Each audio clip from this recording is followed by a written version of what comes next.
मुंबई विमानतळावर विसरभोळे वाढले। मुंबई विमानतळावर 2025 मध्ये प्रवाशांनी 90,000हून अधिक वस्तू विसरल्याची आकडेवारी समोर।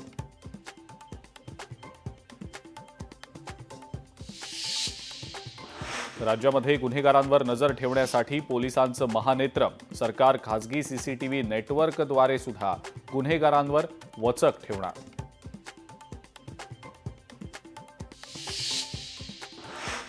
बीडमध्ये महिला शिक्षिकेची सहकुटुंब इच्छामरणाची मागणी। न्याय न मिळाल्यानं शिक्षिकेचा टोकाचा निर्णय।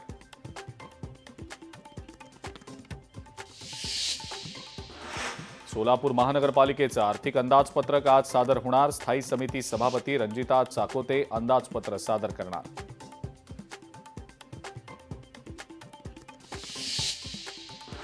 लोकांना सजग करण्यापेक्षा गोंधळ वाढवण्याचंच काम केलं जातंय आणि त्यातून राजकीय पोळी भाजण्याचा प्रयत्न स्पष्टपणे दिसतोय।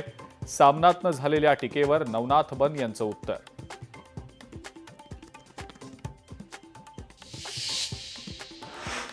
ज्योतिबा यात्रेसाठी मानाच्या सासनकाठ्या रवाना। पाटणच्या विहे इथनं पायी वारीला सुरुवात।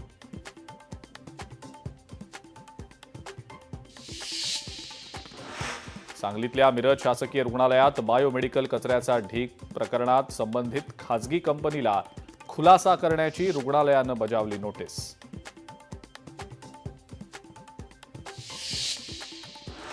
छत्रपती संभाजीनगरमध्ये विलास पारकर यांच्यावर शिवसेनेकडनं मोठी जबाबदारी। पारकर यांची जिल्हा संपर्क प्रमुखपदी नियुक्ती।